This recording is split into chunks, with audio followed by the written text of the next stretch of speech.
ta kthejmë këtë institucion të Gjatë një bisede konstruktive me drejtorin e institucionit publik të shkollës së mesme të Përzirë 25 maj në Tuzë, Sead Lulanaj, diskutuam disa çështje të rëndësishme që lidhen me ecurinë dhe organizimin e vitit të ri shkollor 2025-2026.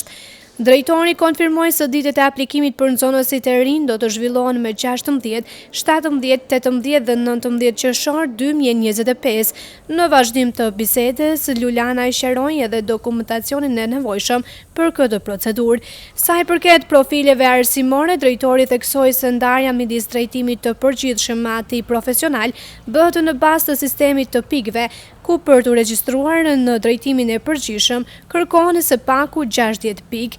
Lidhur me drejtimet profesionale, Lulanaj bëri të ditur se aktualisht janë funksionale programet hoteleri turizmit, shitjes dhe teknikut ekonomik, ndërsa në të ardhmen pritet të shtohen edhe drejtime të reja.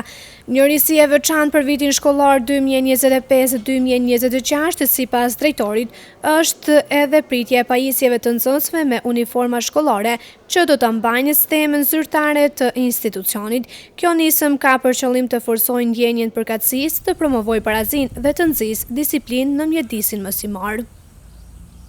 Atëherë, me qenë se po afrohet regjistrimi, kjo vlen për të gjithë nxënësët dhe prindërit që fillimisht duhet të aplikojnë online dhe më pas të paraqiten në shkollë. Shkolla do jetë e hapur për regjistrimin e tyre nga ora 9 deri në orën 14.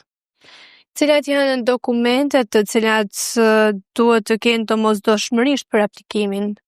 Të duhet të marrin dëftesat e ciklit të tretë të 3 viteve të fundit përfundimtare, në qoftë se kanë edhe pishtarët të marrin dëshminë me vete dhe fotokopjen e certifikatës së dinjes. Kur pritet të publikohen listat me emrat e nxënësve të pranor dhe si do të njoftohen për rezultatet? Atëherë ne çdo ditë bëjmë publikimin e listës së nxënësve në faqen e Facebook-ut të shkollës. Dhe sa i përket pjesës gjimnazit të përgjithshëm aty me drejtime, hyrja është me pikë. Patjetër, kjo është ajo që bën pak dallimin dhe vështirësinë e nxënësit që ta kuptojnë, meqense nga 60 pikë e sipër fitojnë të drejtën të regjistrojnë në gjimnazin e përgjithshëm të gjithë ata nxënës që kanë piket e mundshme, nga 49 deri në 60 pikë në drejtimet. Pra kena 2 drejtime, hoteleri turizëm dhe tekniko-ekonomik, ndërsa ata të cilët nuk i kanë 49 pikë, po janë poshtë 48 pikëve, shkojnë në ciklin 3 vjeçar të drejtimit shitës. Dhe në bazë të çfarë vjen deri te këto pikë, ju nënshtrohen në ndonjë testi paraprak? Jo, nuk nënshtrohen në testi paraprak, por në bazë të lëndëve dhe në bazë të provimit të maturës që janë nënshtruar. Do thotë notat të cilat janë nga lëndet bazë dhe notat nga provimi i maturës, ato mbledhet suksesi dhe në bazë të saj jepet pika përfundimtare të cilat ata kanë. Përveç këtyre që përmendet që janë pra me drejtime, kemi ndonjë drejtim të ri i cili pritet të hapet në vitin 2025 për vitin shkollor të ri? Edhe këtë vit jo, edhe këtë vit shkojmë me të njëjtat drejtime, po shkojmë drejt atyre që të shtojmë edhe 2 drejtime të reja, por paraprakisht ne duhet të sigurojmë kuadrin, të cilin nuk e kena që të kenë mundësi për hapjen e drejtime të reja. Shpresojmë që së shpejti do të kena këtë mundësi dhe të gjejmë njerëz të dur, të licencuar, që do jepet mundësi nxënësve tanë të kemi edhe drejtimet, pajisjen me drejtimet të reja. Sa vende janë të parapara për regjistrim në gjimnazin e përgjithshëm dhe në drejtimet profesionale për vitin shkollor 2025-2026? Atëherë ne kena parapara 70 vende sa i takon drejtimit të gjimnazit të përgjithshëm, në gjuhën shqipe 50 vende dhe në gjuhën malezeze 20 vende. Sa i takon drejtimit të hoteleri turizmit kena parapara 30 vende, 15 në gjuhën shqipe dhe 15 në gjuhën malezeze, po ashtu 30 vende në drejtim të ekonomisë tekniko-ekonomik dhe 50 vende të parapar, do thot për shitës diku rreth 170 vende. Mirë po, këto nuk mbulohen të gjitha, duhet të theksojmë se vitin e kaluar kena pas një rritje të numrit të nxënësve, meqense vitin e kaluar janë regjistruar në vit të parë 100 nxënës. Shpresojmë që edhe këtë vit të kena një rritje presim deri 120 nxënës dhe të arrijmë objektivat tona. Cilat janë dallimet kryesore pra mes ndjekjes së gjimnazit të përgjithshëm dhe ndonjë drejtimi profesional në këtë shkollë? Normalisht që gjimnazi i përgjithshëm ka hapësirë më të shumta sa i takon të vazhdimit të studimit të matutshëm. Kjo është dallimi kryesor. Më pas vijnë preferencat e tyre, të cilat në gjuhën shqipe më shumë janë të fokusuar tek hoteleri turizmi, kurse në gjuhën malazeze më shumë janë të fokusuar tek tekniko-ekonomik.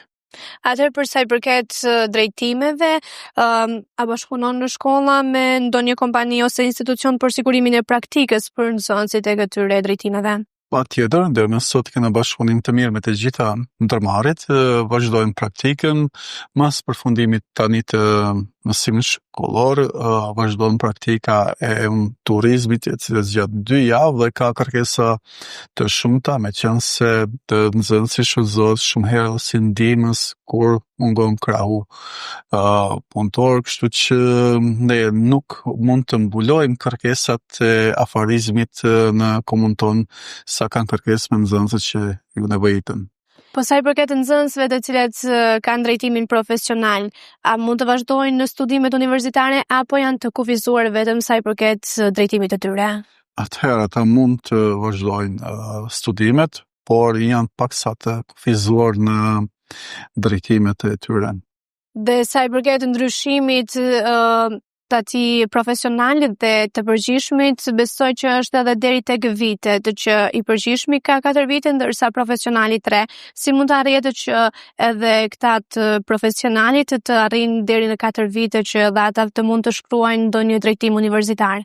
Atër kena drejtimet me 4 vite dhe me 3 vite. Do thot ky i cili është me 4 vite ka të drejtën e vazhdimit të studimit, ndërsa ky i cili është me 3 vite nuk ka të drejtën e vazhdimit të studimit. E gjitha kjo varet nga suksesi i tyre të cilët vijnë nga shkolla fillore të regjistrohen në shkollën tonë. Dhe si përfundim tani duhet ju pyes edhe për sa i përket sepse jemi edhe në fund të përfundimit të vitit shkollor, ndër aktivitetet që ju keni zhvilluar gjatë vitit shkollor, cilat janë disa që mund t'i ceknit? Nuk kam nevojë të cekni unë ose gjë, të gjitha shihen me sy, qarë bukur, mirë, dhe shihet se këtë shkollë tashmë kanë të gjithë lakmi, të gjithë të cilët vinë na vizitojnë, japin komplimente. Duhet të falenderoj komunën e cila së fundit bëri edhe rrethimin që ishte më së nevojshëm tek poligoni i shkollës dhe pjesa përballë rrugës. Normalisht që kena punuar në drejtimin edhe të ujitjes të majt gjelbër këtu dhe shihet se ky është një ndryshim i madh. Shkolla jon ka një hapësirë të bukur si mbrana ashtu edhe jashtë. Një ndërnismë tjetër që kena marrë, patjetër duke falenderuar kolegët e stafin, është edhe për uniformën e mësimdhënësve. Falë të gjithë atyre të cilin lanë kontribut afaristët në mërna komunës sonë, do thot çdo mësimdhënës do të fitojë një uniform falas dhe nga shtatori do të fillojnë mësimdhënësit që të jenë shembull me uniformën e vet, ku do të kenë edhe logon e shkollës. Po punojmë në drejtim dhe besoj që do të gjejmë edhe mekanizma tjera që të vendosim uniformën sa i takon sidomos për nxënësit pjesa e sipërme.